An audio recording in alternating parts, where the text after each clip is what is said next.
Welcome to Autism Knows No Borders. Discover what's possible when people impacted by autism inspire change and build community. Together with the Global Autism Project, here's your host, Rachel Harmon.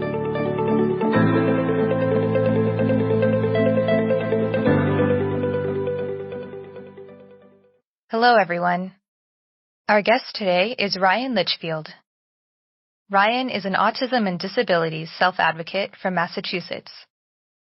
Diagnosed with autism at the age of 2, Ryan underwent applied behavior analysis therapy, occupational therapy, and speech therapy.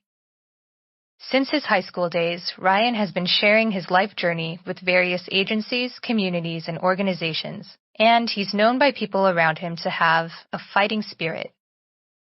With a bachelor's degree in human services and rehabilitation studies and a certificate in aging services, Ryan specializes in older adults with disabilities, guiding and supporting them to pursue their goals while promoting compassion, empathy, and kindness.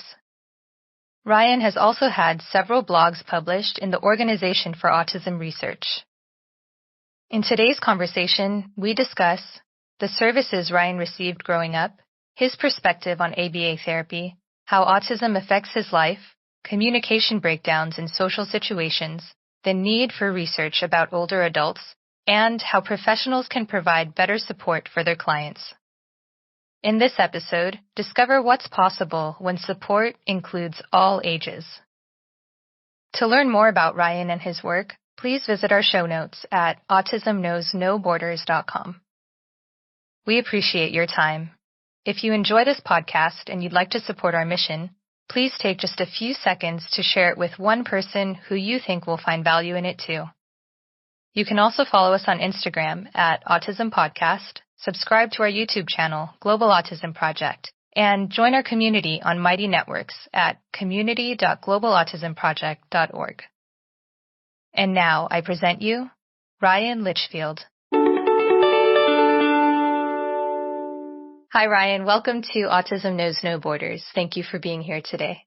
My pleasure. Thank you for having me. Could you please briefly introduce yourself? Sure. My name is Ryan Litchfield, and I am a autism and disability self-advocate. Great. So let's talk about your autism. How did you learn about your diagnosis?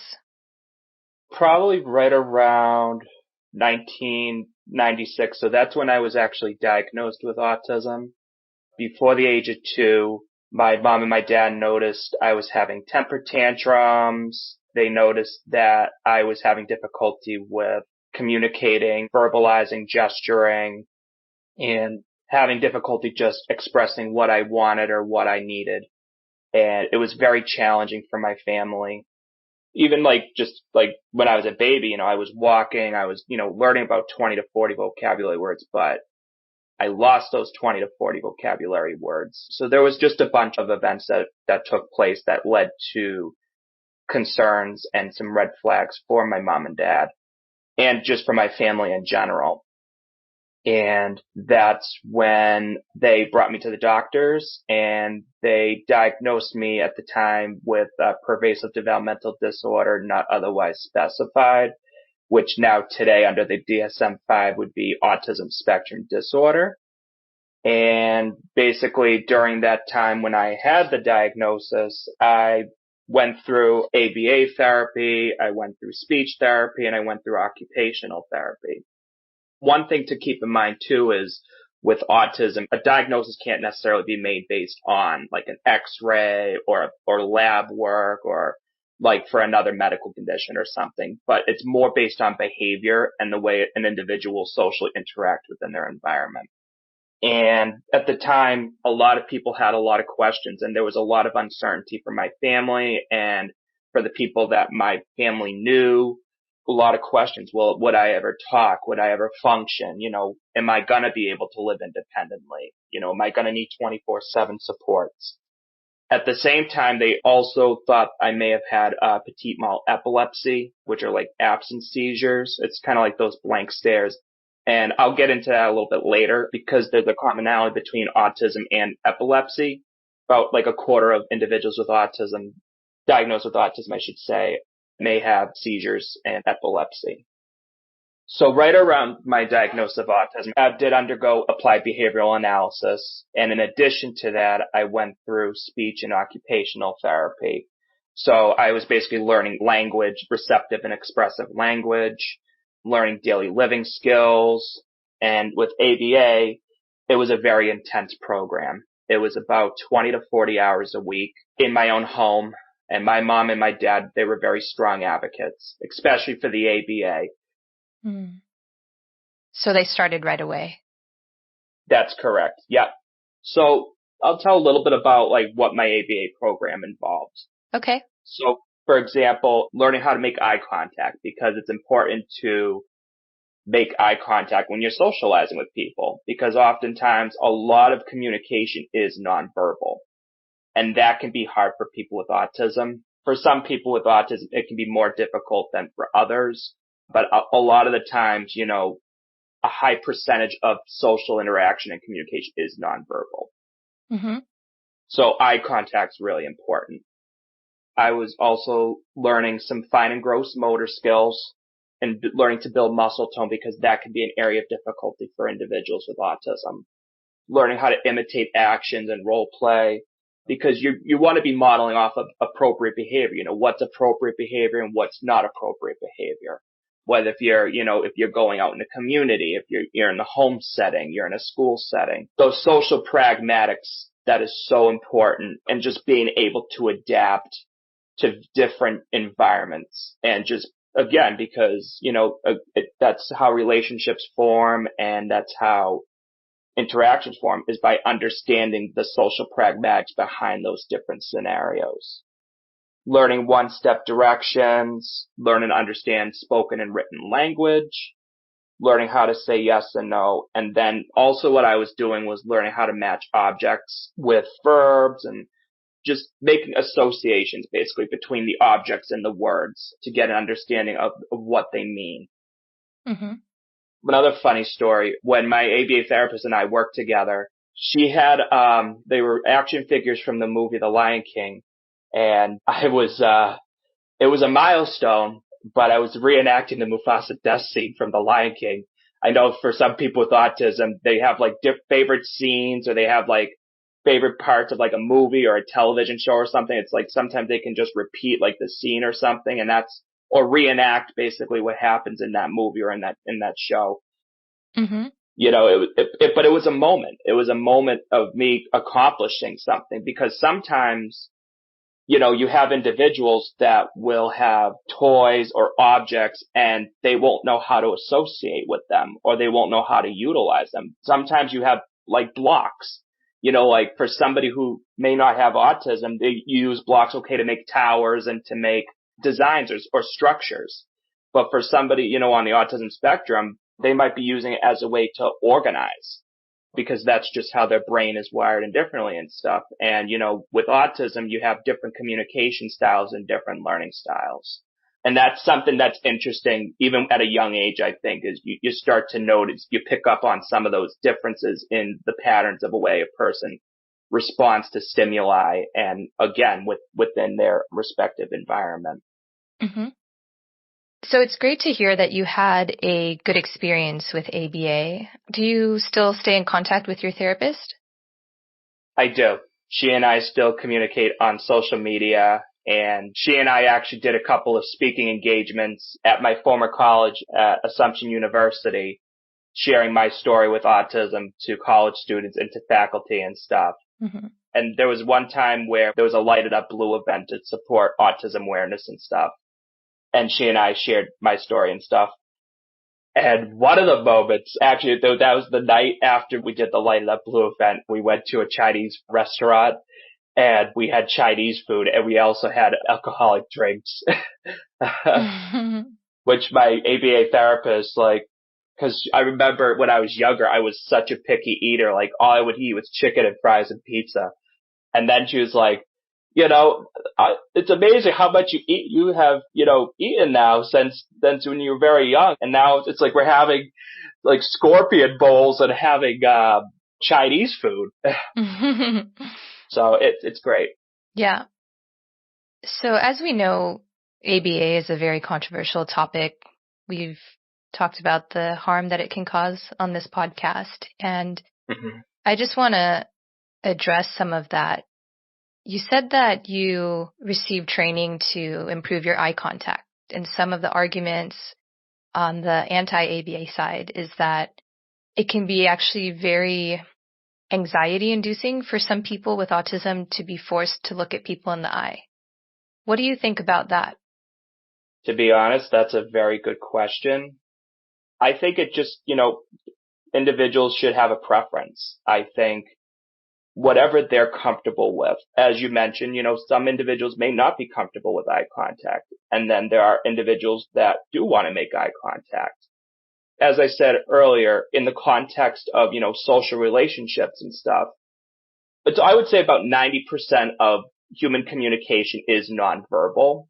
But that doesn't necessarily mean that the person has to make eye contact in order to promote that nonverbal communication.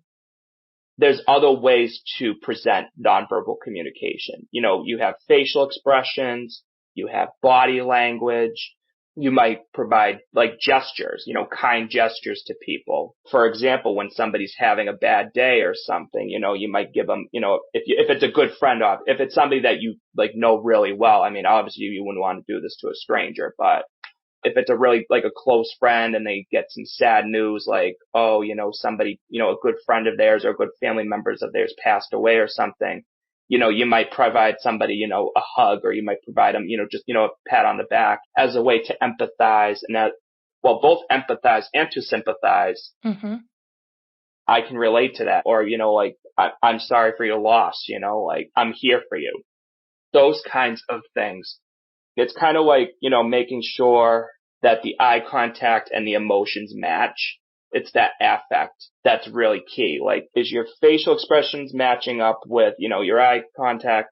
Those kinds of elements do play a role in social communication. But that doesn't mean eye contact has to fully be the form of nonverbal communication. So I believe there's other ways that you can communicate with people without just having to do eye contact. A lot of us these days are using social media. We're using text. We're using augmented communication devices. Or we might be using other means to communicate our needs, our concerns, our feelings, our thoughts. So I think in the context of eye contact, our society, would look at it and say, it's rude to not look at somebody when you're talking to somebody. But I think at the same time, it's kind of like you have to put yourself into the person with autism's perspective, in that, they may have a different way of trying to communicate. And that doesn't mean their way of communicating is right or wrong. Again, some people may not be comfortable with eye contact. I mean, obviously you wouldn't want to be staring at somebody, all day long. I mean, that would become a little bit uncomfortable. Mm-hmm. And I think it's human nature to stare and then stare, because oftentimes when we're communicating, we're not going to just look at somebody's face for 24 hours. I mean, we're going to, our eyes are going to be constantly moving. I can understand where society is coming from and, and looking at their perspective. I do think there needs to be some flexibility in letting people with autism, communicate and be able to, express how they want to express themselves. It's a matter of coming to a common ground or finding that mutual understanding in communication. Yeah. Another argument against ABA is that they say that it tries to normalize autistic people and force them to act neurotypical, which can cause this trauma because people are forced to mask. What do you think about that? So I think in terms of ABA, with the ABA, the therapy itself, I think everybody is entitled to an opinion, and I do think everybody will have their preferences and stuff. But, in my opinion, I look at ABA as a toolkit.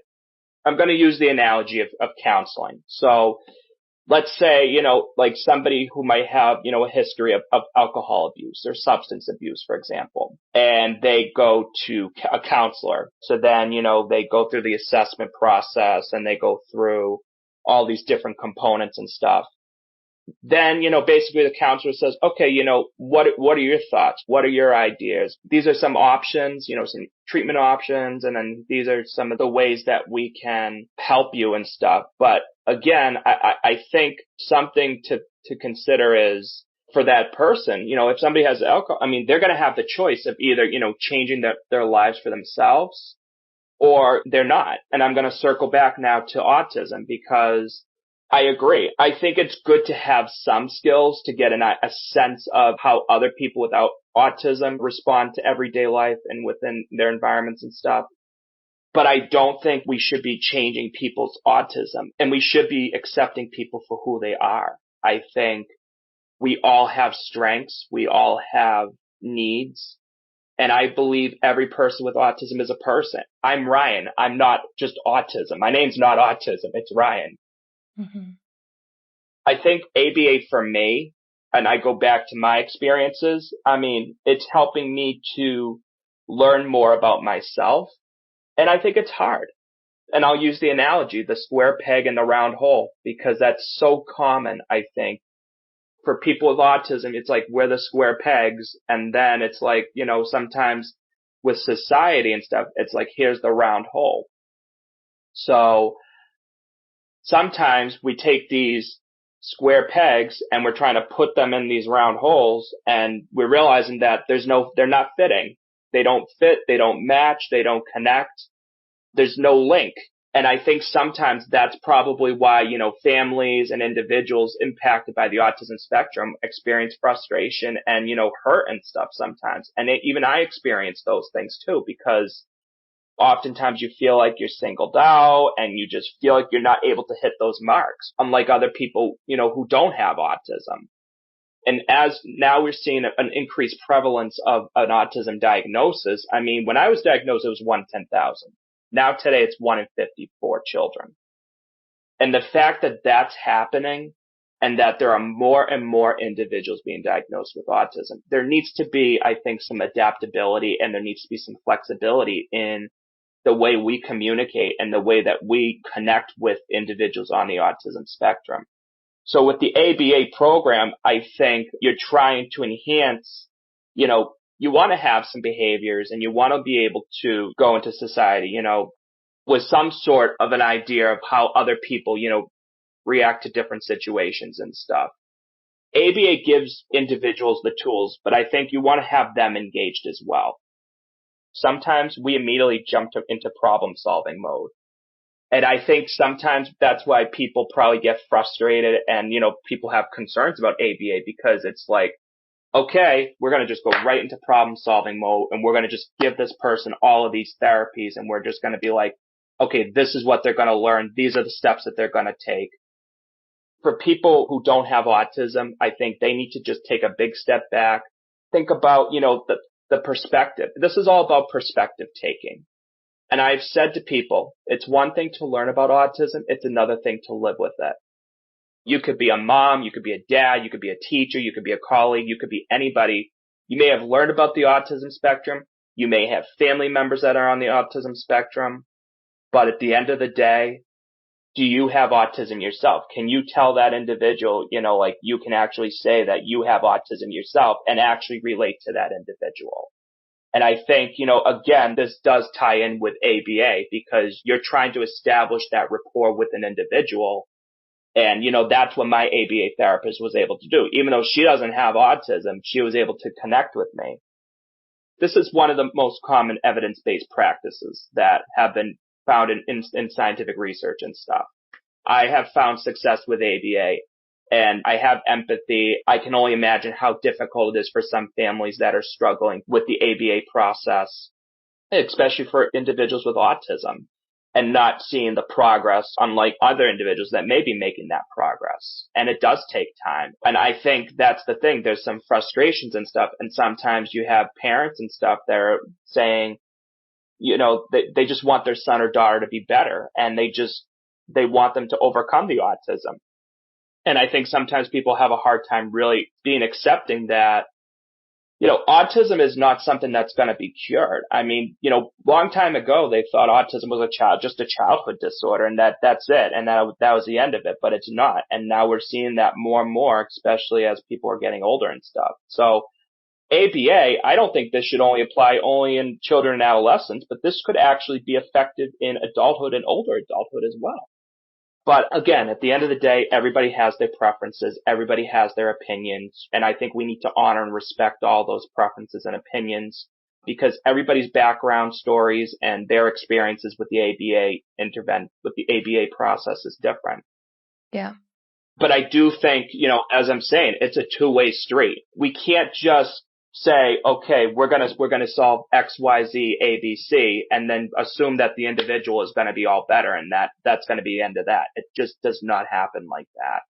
There has to be that engagement with that individual. Even if they're a child. I mean, even children should have that opportunity to engage in their services and, ask them the questions, ask them what are their hobbies? What are their interests? What makes them a person? That's when you're going to start seeing the values and the strengths and all of that. And even into adulthood, when you start talking about career interests and interests in relationships and interests in various arenas of life. So I don't think ABA is meant to quote unquote normalize a person. I think it's meant to give them the tools to help them to be successful in various social situations and various aspects of life. I appreciate hearing your perspective coming from someone who had a good experience with ABA. Although I do acknowledge that there has been trauma and we're continuing to explore those stories too, to bring light to those practices to make sure that people can do better and not harm. Mm-hmm. So let's talk about your autism. How does it affect your life now? So childhood, as I mentioned earlier, I went through all that ABA therapy and stuff, went through speech occupational therapy. When I was a child, things were very, very hard. When I was doing my speaking engagements, I actually presented some of the stigmas and stereotypes that I've endured, especially during childhood. So, for example, I mean, there have been people that have told my family and have told people I should be institutionalized. Somebody actually at one point told my mom I don't remember the exact situation because I was very young, but basically somebody that basically they should smack me for my bad behavior. And even people have said things like, you talk weird, you have weird thoughts and feelings. People have said, I need to do better personally. I've had people say that you don't belong here. And I've had people laugh and spread rumors and gossip about me and stuff. And I noticed those things even when I was younger. I was basically in a public school system. I was on an IEP. I was in the general education classroom. And, I had accommodations and I had an aide as well. I had a lot of difficulty with transitions, and I know that can be very hard for people with autism, especially when the schedules are not properly structured, and then just noise in general. That was just something that was very challenging for me. I had a very difficult time trying to connect with people my own age, and yet even to this day, sometimes I'm uncomfortable with connecting with people my own age. I would say that I'm doing a lot better now in terms of my comfort than I was when I was younger. I think part of it was because I had such an enhanced vocabulary and had so much structure in my life, and that I was more comfortable talking to adults. And again, I think sometimes when you've had so much structure in your life, going through all those therapies and stuff, it can make you an effective communicator, but sometimes I'm more comfortable talking to an adult than I am talking to somebody my own age. When you would think, okay, I should feel comfortable with talking to somebody my own age. Mm-hmm. What is the discomfort there? I think part of it is not picking up on those, so kind of like the nonverbal cues. Mm-hmm. Sometimes I'm trying to get a feel. I have a hard time. I don't always pick up on, what other people are talking about. So sometimes you feel like you're in an awkward situation. it's like I feel like I want to be part with people, be with people my own age and want to be involved in conversations and stuff. But even like elementary school, like I was so comfortable being alone. And I was thinking like, why am I so comfortable being alone? And yet I don't want to be with people my own age and stuff. And I think some of that was maybe a sense of fear and a sense of, again, just not knowing how to interact with people my own age. And so I think that's what contributed to some of that discomfort and stuff, because I wasn't really aware of the kinds of topics and stuff that were discussed. There was definitely a lot of crying and tears, and there was just some rejection from people my own age and stuff. And that was more common in middle school, which with adolescents was just very, very difficult. I mean, I was trying to be part of a band, and I was trying to, part of a math club and stuff, and trying to fit in with people my own age, but it was just hard. It was just hard to fit in, I think. Because obviously, I mean, when you're with people your own age, I would want to be comfortable because, I'm hoping that, I can form friendships. It was just debilitating sometimes. But the fact that I tried to put myself out there to try to just fit in, it really it meant something. And I do give myself credit for, trying to put myself out there. Because it's hard. Mm-hmm. I mean, adolescence is hard in general and stuff. But. Mm-hmm. Have you tried to make friends with autistic people? And have you found that to be easier? I have. So as I was transitioning from middle to high school, which that was a very, very, very tough transition. And actually people thought I wasn't even going to make it through high school, but I proved them wrong. But yes, along that journey, I did meet a couple of really great people from high school that I still connect with to this day that are also on the autism spectrum. So I was able to form some friendships. And even now I have some friendships, not even just like within my area, in Massachusetts here, but I've also have been able to connect with people out of state. I know somebody from Florida or somebody from Texas. And I guess that's one of the beautiful things about the internet these days. Yeah. When you say that it's hard for you to read social cues, do you find that with autistic people too? Or is it that you feel autistic people have a common understanding of how to communicate with each other that makes it easier? I think what's important to keep in mind is every person with autism is different in terms of their communication styles and in terms of in the way they socially interact with people. I think with individuals with autism, there's more of a sense of empathy and there's more of understanding in that they can pick up on things and, I pick up on things and it's that sense of transparency in that we can be honest and stuff. And I think that's what's great about, it's almost like, we're peers. We have lived experiences and then we can try to relate, how we're thinking and feeling and, and relate to the hardships that we have to endure and stuff. I've got to be honest, like it's so much harder to relate to people without autism. I mean, unfortunately, there have been times in my life where I've tried to, and it breaks my heart because ideally, you want to try to form friendships with people, like not just with autism, but also without autism. And I have found in my experiences with multiple people in my life who don't have autism, sometimes I have said and have done things that have either made them feel uncomfortable or they just feel like they're in an awkward position when I know it's not my intention.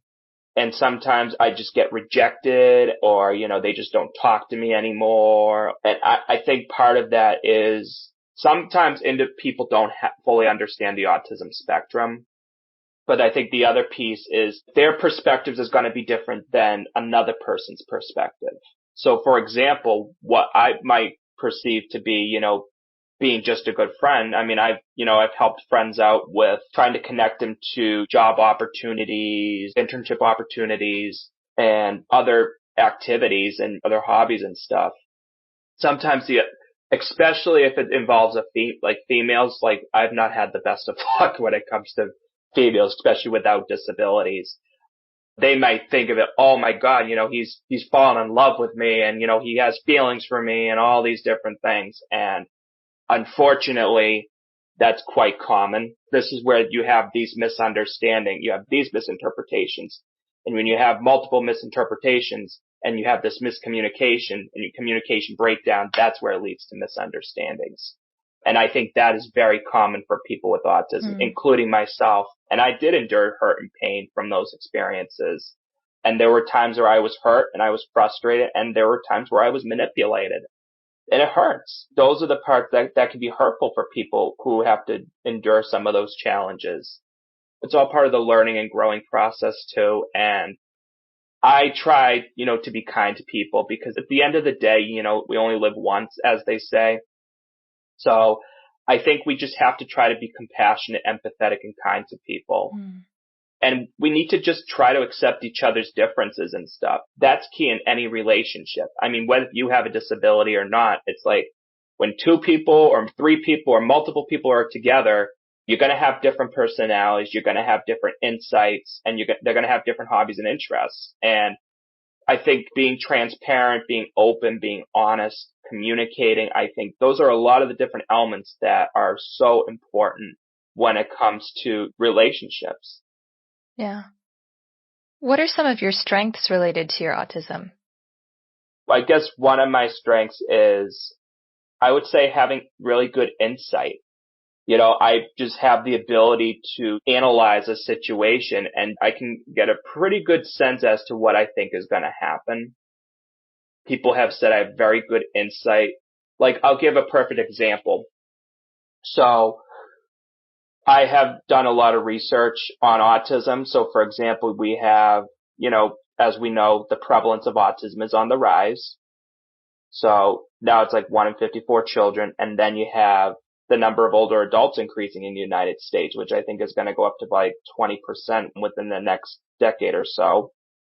And given those trajectories, the insight I can give is that there's going to be an increased number of adults and older adults because of the longevity, because the lifespan, especially given thanks to the advancements of healthcare and technology, that we're going to have a lot of adults with autism and older adults living longer because of these advancements and stuff. And that also means there's going to be a need for more supports and services and resources for those individuals. I've been going through articles, and they have mentioned on several occasions where there is not enough funding, there's not enough research on older adults with autism. Especially, we're talking like not just like people in their 20s, 30s, 40s. We're talking people like, who are going into like their 60s, their 70s, their 80s. Because they have unique needs that other older adults that don't have autism may have. And I think there needs to be more research. There needs to be more qualitative and quantitative assessments and research methods to get a sense of what are the specific needs of this specific population, of the specific age group. What have you found in your research? So I was working on my article, so I'll just read like one of my paragraphs that I've worked on so far. I basically talk about how understanding physical mental health in the context of older adults, it's essential to helping supporting their personal care needs. What I have found is that older adults with autism have associated health conditions like other older adults without autism. So that could be things such as osteoporosis, cognitive disabilities, heart disease, cancer, and osteoarthritis. Also, adults with autism also need to be monitored for seizure disorders. About a quarter of individuals with autism often have epilepsy. That's common. That's just in general. There's also hypertension and allergies as well. So because older adults have more needs, because they have various healthcare needs and social needs, there's a possibility where I think that there could be a rapid increase in the aging effects, and there could be a quick, rapid decline in the associated, the effects of those aging, the physical, the biological, and the social effects. The other thing to also keep in mind is mental health. And I will say a lot of us, even myself, we have associated anxiety and depression. Anxiety and depression are very common in individuals with autism. Not just for older adults, but for, children, adolescents, all these age groups. In older adulthood, there's also increased levels of depression and suicide. Because as you get older, you lose people in your life, people pass on, people start to feel isolated. The services and the supports that you've had maybe when you were a child are starting to fade. So this is a legitimate concern, and especially the fact that there's not enough research about these specific things. And with people on the autism spectrum, because it is a developmental disorder, which involves, the behavior, the challenges with behavior, communication, social interaction, I mentioned how basically they may start demonstrating behaviors of aggression, property destruction, and even just some behaviors that are self-injurious. And those are some red flags that, it's good that we're seeing that, in the other age groups, but we still have to monitor those kinds of things in adulthood and older adulthood. And there's so many different things. And some of the issues that, again, we really have to start focusing on the nature and the degree of the healthcare needs, because the degree and nature of healthcare needs for one individual with autism might be different than another individual.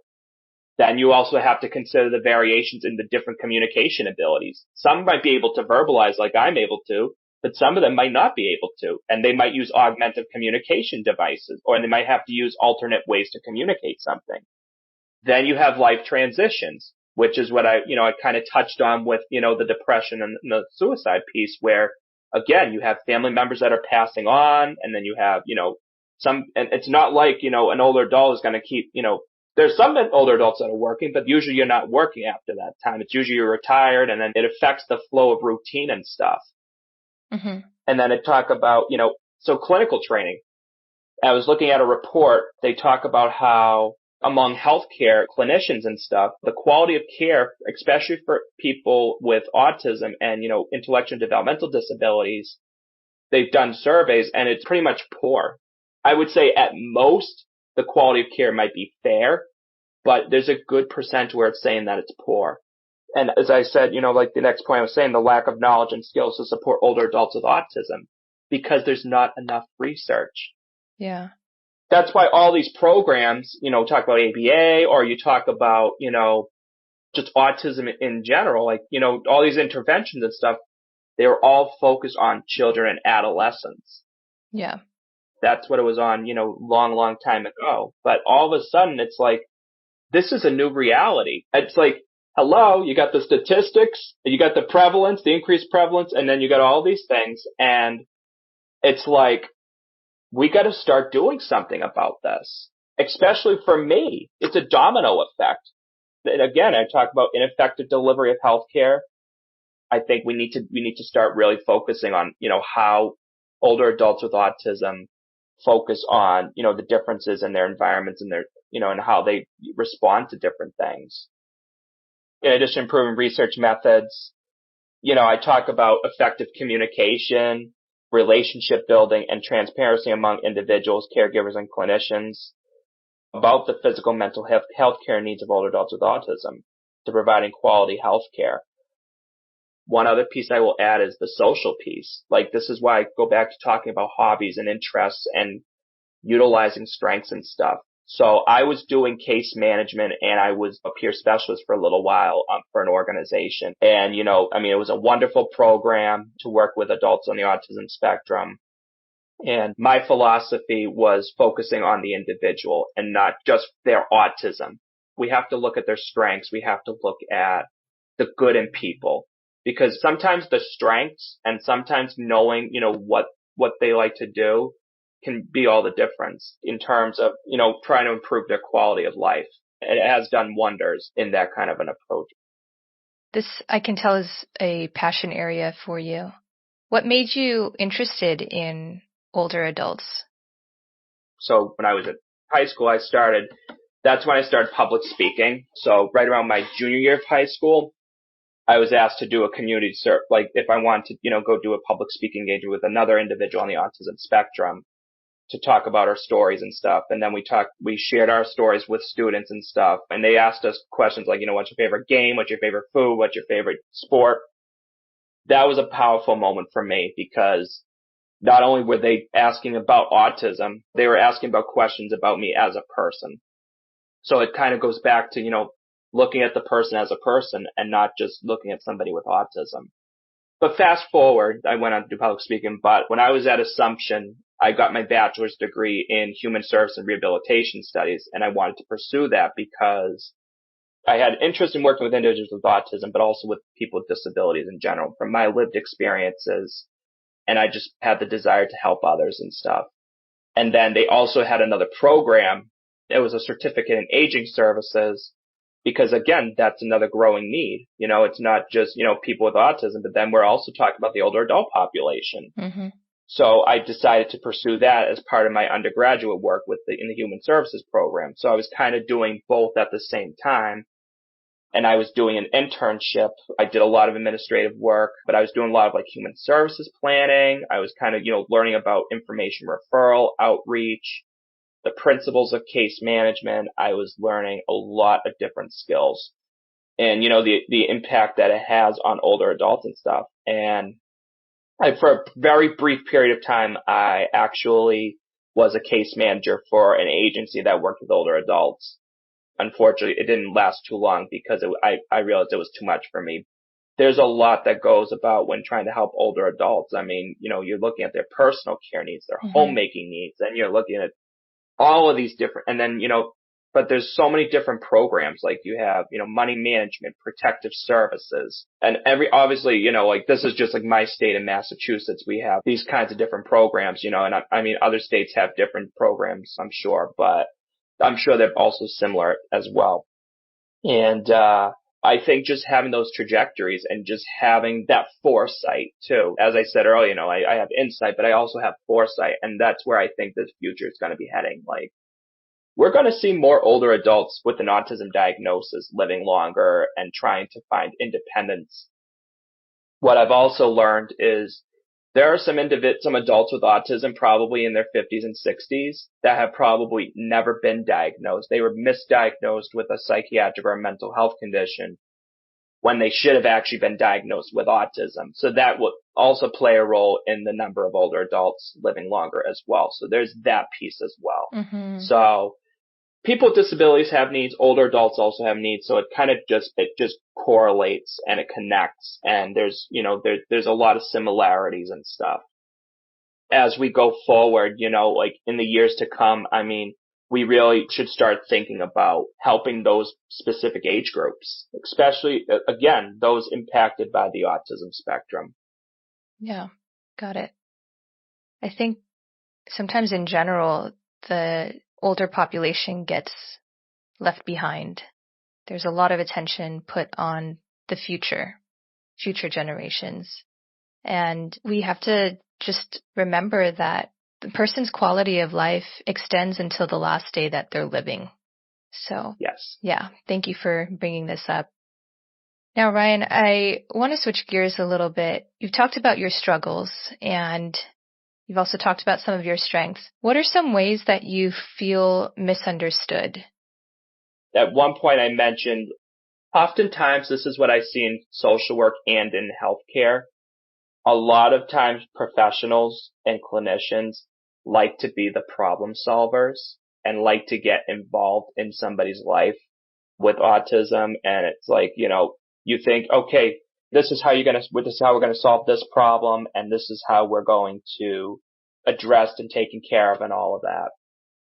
And think that the person with autism is going to be taken care of. But the reality is that I tell people all the time, people with autism are going to communicate, they're going to learn, and they're going to perceive the world differently. And unfortunately, even in employment circumstances, I know there's people that try to work with me and they try to, help me out the best they can. So I would say this is both for education and employment. There have been people in my life who have been very helpful and helped me to be successful. And there are other people that have not been helpful and successful. And the idea is we have to allow individuals with autism, like myself, like I think I get frustrated when somebody just, throws everything at me and it's like, okay, this is how we're going to handle this problem and these are your options and that's it and stuff. And I think you need to give the people an opportunity to be able to express how they're thinking, what they're feeling, what are their ideas. Let them be a collaborator in their life. Mm-hmm. I think sometimes we have individuals with autism that do not have a voice.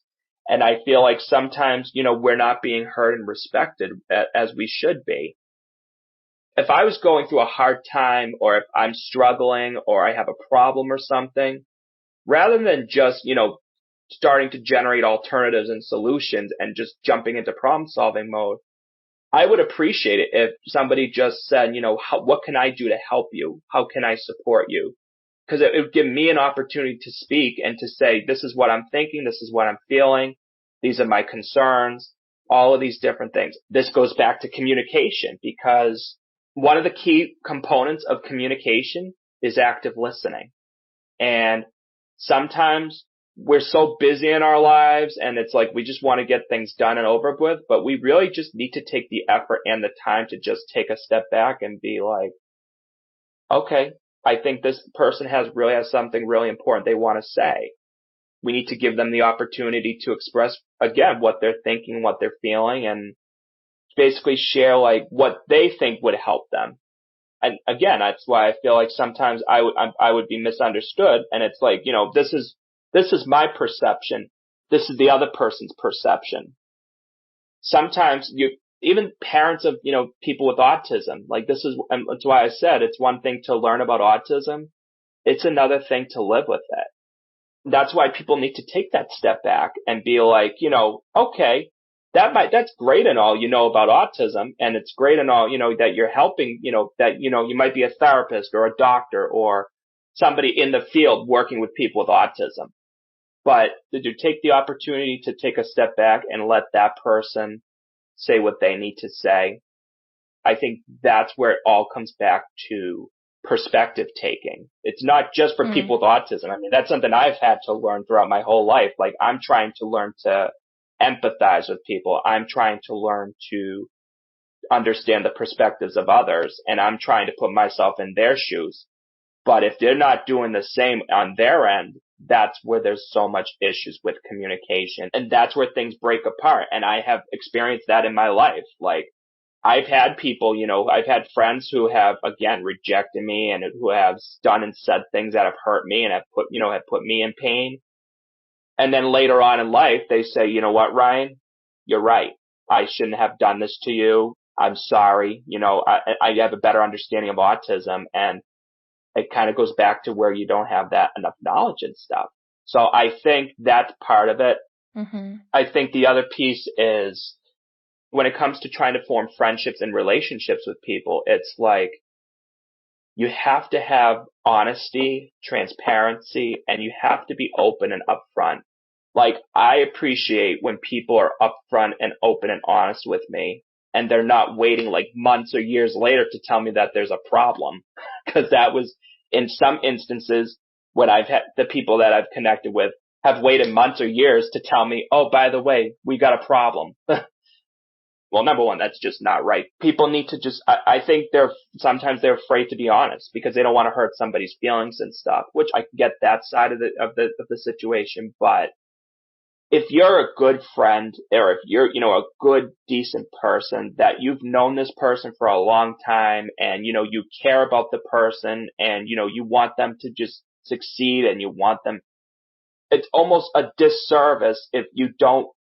Obviously, it's a disservice if you don't treat the person with dignity, if you don't treat the person with dignity and respect, and if you don't, promote transparent and open and honest communication. Mm-hmm. And even my learning styles, like, I've had supervisors, they would get overwhelmed with all my information and overwhelmed with, all my work and stuff. And it's things I'm trying to work on. And the reality is, it's like, there's some things in my life I can change, and there's some things in my life that I can't change. This is just part of who I am. Yeah, I know that everyone is different, obviously, but would you say that there is a particular learning style for people with autism?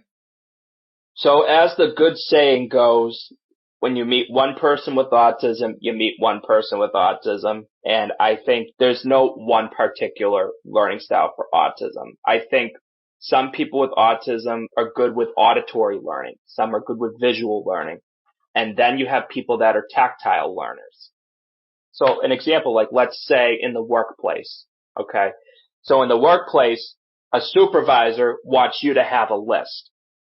Then you have an employee with autism that gives you a recording, or they might give you a chart of what the supervisor wants or what they're looking for. I think what's hard is this is the expectation. They say, okay, this is what you're supposed to do. This is what the boss or the supervisor wants you to do. They want you to make a list. And this is what they end up generating. I'm going to be honest, and I would say, you know what? As long as the person produces the same results as everybody else, and as long as it accomplishes the goal, I don't think it makes a difference whether if you give somebody a list or a chart or a video recording because what you're doing is you're accommodating different learning styles. Mm-hmm. And I think it's frustrating, and it's something I've just experienced recently is like, unfortunately, this, the way work goes, it's like, boss gives you something to do and then you're supposed to do it. And this kind of goes back to what I was saying, the square peg and a round hole. You have the individual with autism and then you have the workplace, and the two just can't, for some reason, connect. They just can't fit. And it's like, that's where there needs to be some adaptability and there needs to be some flexibility. It's like, mm-hmm. even in school. Okay. So for example, let's say, the professor gives an exam. Okay, so usually they want you to do multiple choice. But if the individual with the disability can't do multiple choice questions, if they, for some sort of disability reason, or they might have to do it in a different way. They might have to record their answers on a video recording device, or they may have to use like an alternate format of the exam. You're not changing the questions. You're not changing the standards. You're giving the person a fair opportunity to demonstrate what they know. Right. Without making any, like, those kinds of modifications or any. You're giving them fair access, a fair opportunity to truly demonstrate what the individual knows.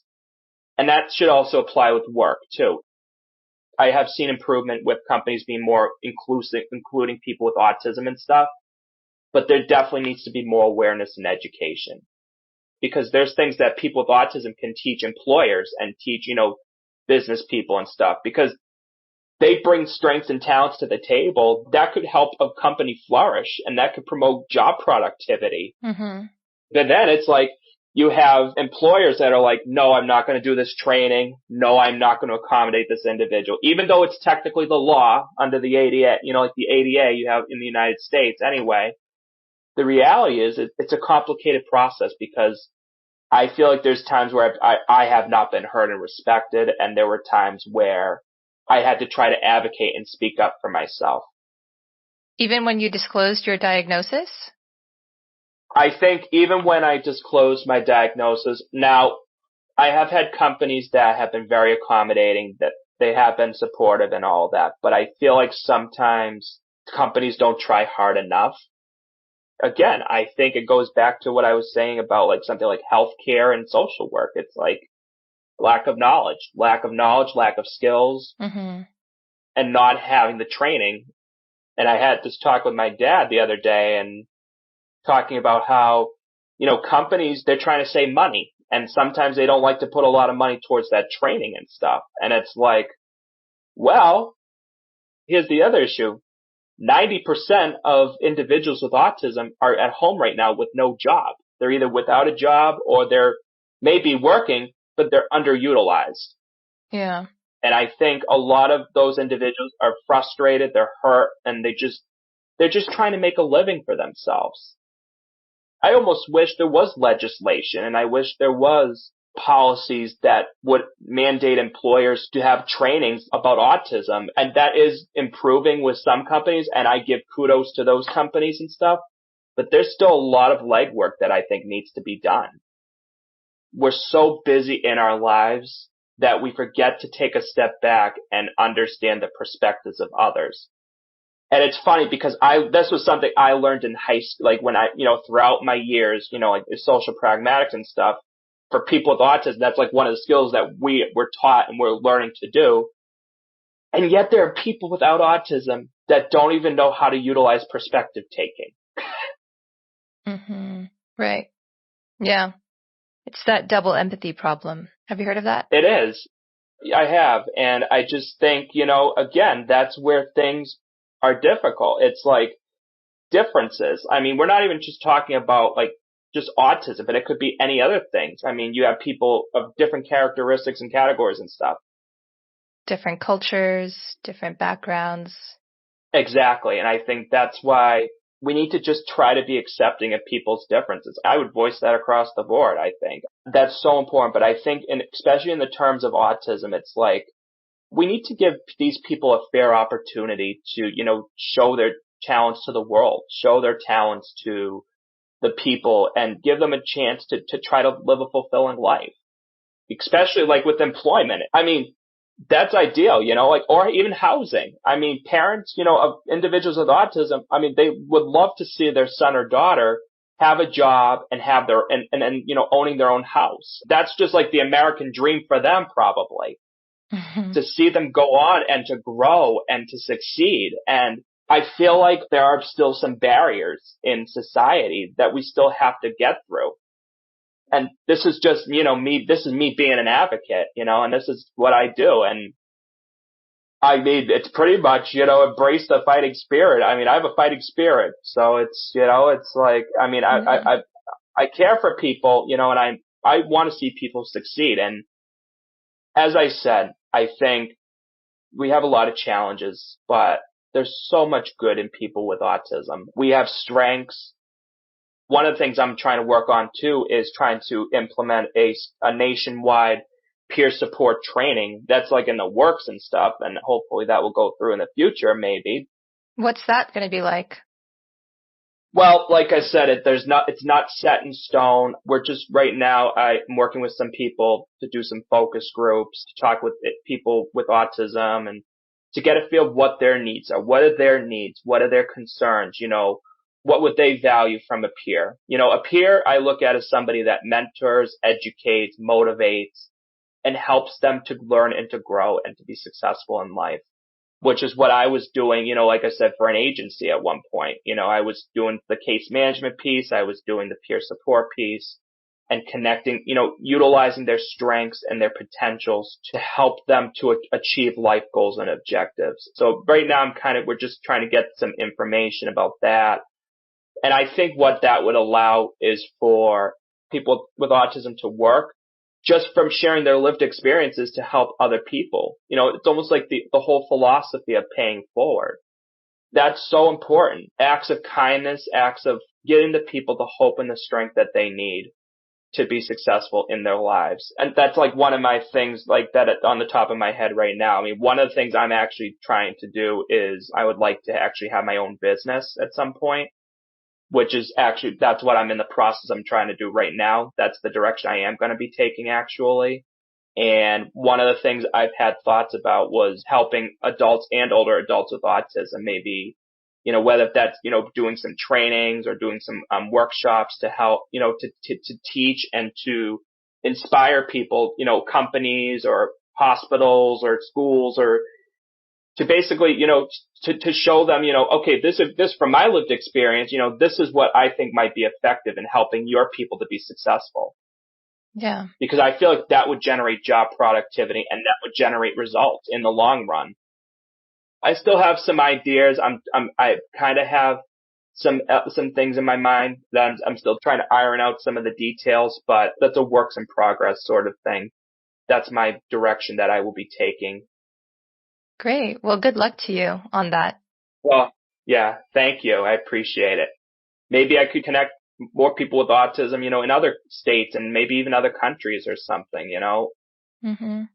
The opportunities, I think, are endless, especially now in a world where we all have internet access and where we all have U.S. and international communication. So I feel like there's a lot of opportunity. There's a lot of opportunities to start establishing those relationships and connections across the autism community.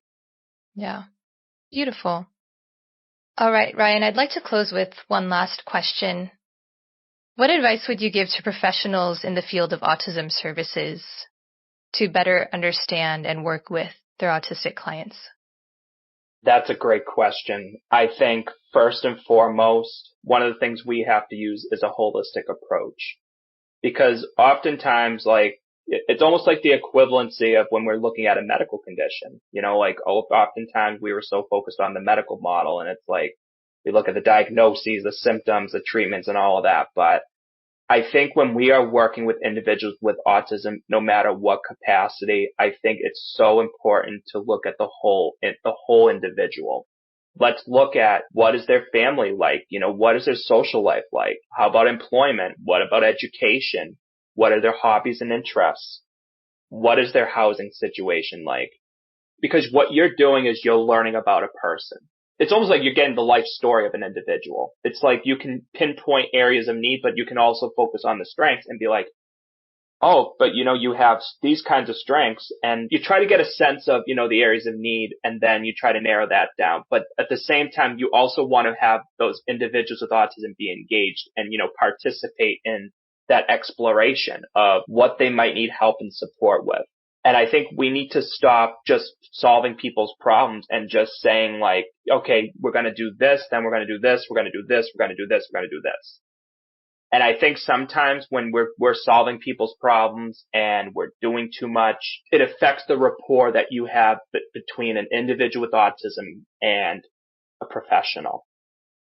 And so I think it needs to be a collaborative process. We need to generate alternatives and, solutions after you have the opportunity to listen to what they have to say, let them voice their concerns, let them be heard and respected. And I think even after, you come up with alternatives and stuff, allow the individual to make those choices and to make those decisions.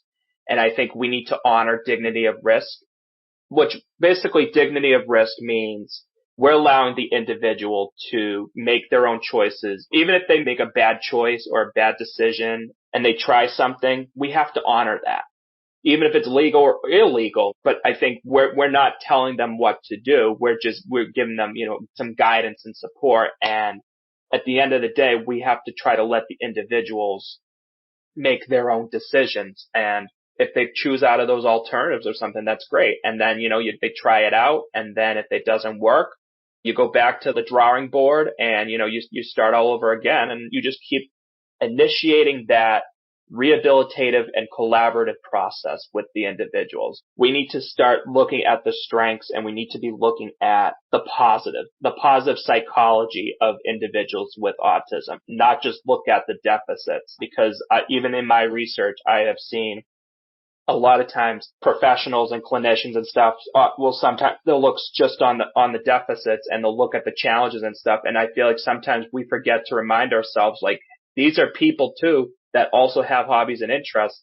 They also have strengths and they have talents that they can offer and they can bring to the table in any aspect of society.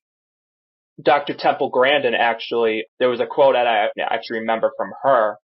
It's, the world needs all different kinds of minds to work together.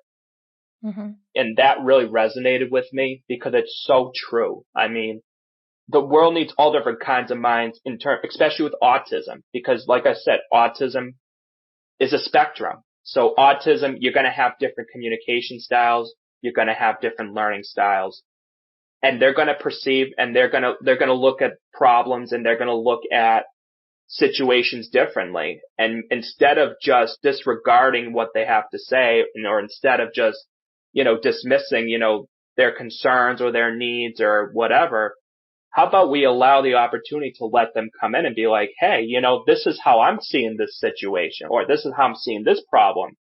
Because that allows that collaboration, and they might be able to provide a solution for somebody that somebody may have never even thought about. And that could make all the difference, mm-hmm. Whether if it's in the workforce or if it's in the educational arena or any aspect of life. I think we all need to have empathy and compassion and kindness for people. especially when we're providing a service to people. Because I think when you have the dedication and the commitment to actually be there for them and to be in the present moment and to listen to what they have to say, they're going to have great admiration and respect for the work that we do every single day to help improve their quality of life. Got it. Well said. Thank you.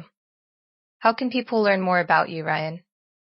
I have a website called Ryan's Voice. It's rkl@ryansvoice.blog.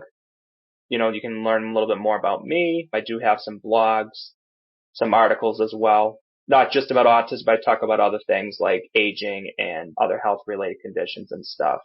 Also, am on YouTube. I have a channel called Ryan's Voice, and I did do a couple of interviews for Ryan's Voice with friends, people sharing their experiences with autism as well as their health conditions and stuff.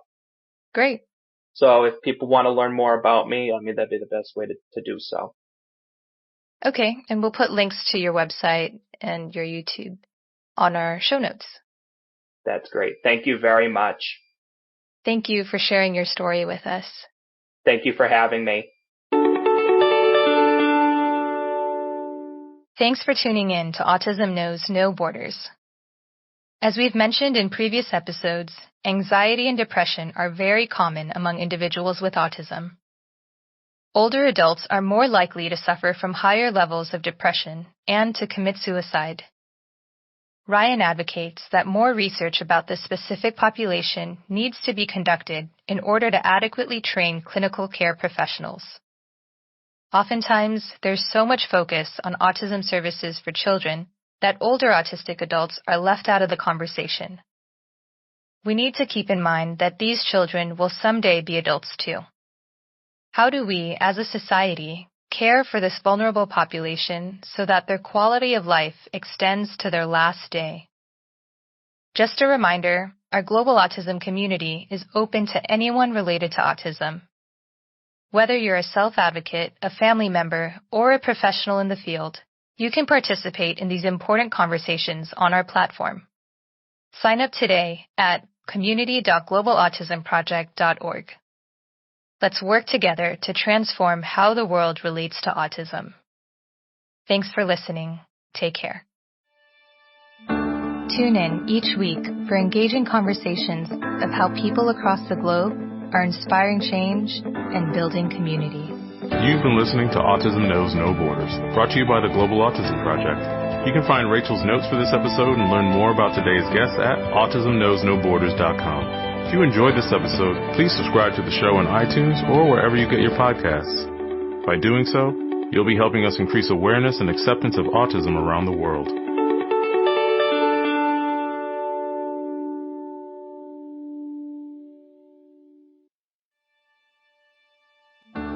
You've been watching Autism Knows No Borders. If you like this video, please give it a thumbs up and subscribe to our channel. Also, we'd love to hear from you, so let us know what you think in the comment section. Click here to watch another interview from our podcast. You can also find us on your favorite podcast app. Tune in each week for engaging conversations of how people across the globe are inspiring change and building community. Thanks for watching. Take care.